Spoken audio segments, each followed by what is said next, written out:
पशु में एक यज्ञ का घोड़ा जिस तरह से अलग किया जाता है, वैसा ही वो पुरुष भी जब बलि किया जाएगा, अलग किया जाएगा और उसके सिर पे कांटों का गुच्छा सिर्फ इसलिए रखा जाएगा ताकि आप पहचान पाएं, ये है वो मुक्तिदाता जो मेरे लिए मरता। ये बात मैं परमेश्वर की कर रहा हूं, ईसाइयों की कर नहीं रहा। ईसाई की सुन के अगर समझ के सुनेंगे, आपकी समझ के बिल्कुल बाहर बातचीत है। एक ईसाई बोलता है, हिंदू सुनता है, कुछ समझ में नहीं आता। लेकिन जब एक पापी बोलता है मैंने उद्धार पाया, आप भी पा सकते हैं और परमेश्वर की जरूरत आपको भी है, तो समझ में आने लगता। तो इसलिए हिंदू मुस्लिम सिख ईसाई की चादर तो पहले उतार के फेंक दे। परमेश्वर चाहिए तो हिंदू को मिलेगा नहीं, किधर भी लिखवा लो। सिख को मिलेगा नहीं, मुसलमान को मिलेगा नहीं, ईसाई को मिलेगा नहीं, मिलेगा इंसान को। उस इंसान को जो पापी है, स्वीकार करता है कि मैं हूं पापी और मुझे एक मुक्तिदाता की जरूरत है, उसी को तो मिलेगा।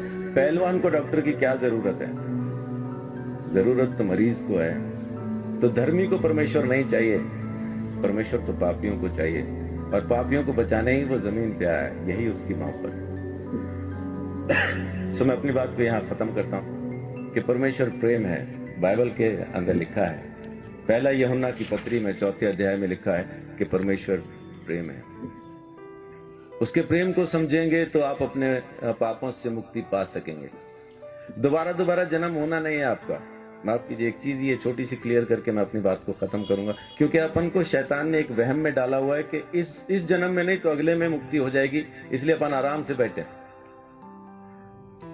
कहने वाले ने कहा था काल करे सो आज कर, आज करे सो अब, पल में प्रलय होगी, बहुरी करेगा कब। लेकिन शैतान ने बोला आज करे सो काल कर, काल करे सो परसों।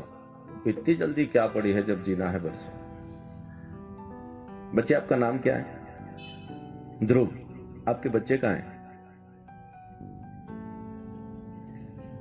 अजीब सवाल है। उम्र क्या है आपकी?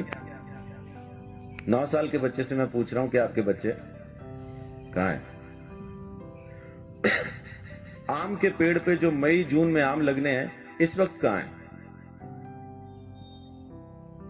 बहुत बहुत शुक्रिया। गुरुजी कहते हैं आम में, उसी पेड़ में वो आम है जो मई जून में दिखाई देंगे। तो ध्रुव के बच्चे कहां हैं? ध्रुव में। जब उसका मौसम आएगा बच्चे नजर आएंगे। तो जब ध्रुव नहीं था तब उसके बच्चे कहां थे? पापा में। और जब पापा नहीं थे तब ध्रुव के बच्चे कहां थे? दादा में। जब दादा नहीं थे तो कहां थे? तो उनके पिता में, उनके पिता में, उनके पिता में। ऐसा अपन किताब को फोल्ड करते जाएं तो उस आदम में पहुंच जाते हैं जिसको परमेश्वर ने बनाया और उसमें बीज डाल के कहा अब तुम पैदा करो।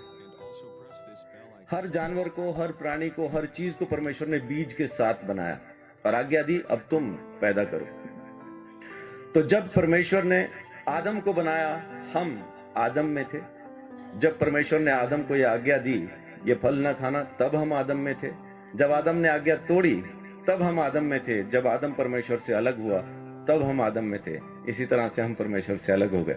हमने किया कुछ नहीं, खाया पिया कुछ नहीं, गिलास तोड़ा 12 आना किया आदम ने, अलग हम हो गए। वेदों में लिखा है कि बच्चा पैदा होते ही पाप के हाथ में सौंप दिया जाता। पैदा होते ही पापी हो जाता, कारण उसका बीज पापी है। एड्स जिस माँ बाप को है, बच्चा पैदा करेंगे एड्स की बीमारी के साथ पैदा होना। इस वजह से हम पैदा ही पापी होते हैं। इसलिए हमें मुक्ति की जरूरत है। और अगर मुक्ति हम खुद ले सकते होते तो मुक्ति दाता शब्द कभी आता नहीं। देने वाला हमको जरूर चाहिए, वो एक ही है। परमेश्वर ने हमारे लिए मुक्ति का रास्ता खोला, स्वयं हमारे लिए बलिदान दिया ताकि हम हमारे गुनाह से आजाद हो जाएं। ये उसकी मोहब्बत नहीं तो और क्या। तो उसकी मोहब्बत से आप अभी इसी वक्त मुक्ति पा सकते हैं। आपको जन्मों का इंतजार करना नहीं, क्योंकि यही एक जन्म है, दोबारा होगा नहीं। आज के बाद दोबारा हम कभी पैदा नहीं होंगे। ये पहला और आखिरी जन्म है। मुक्ति मिलेगी तो अब, नहीं मिलेगी तो कभी नहीं।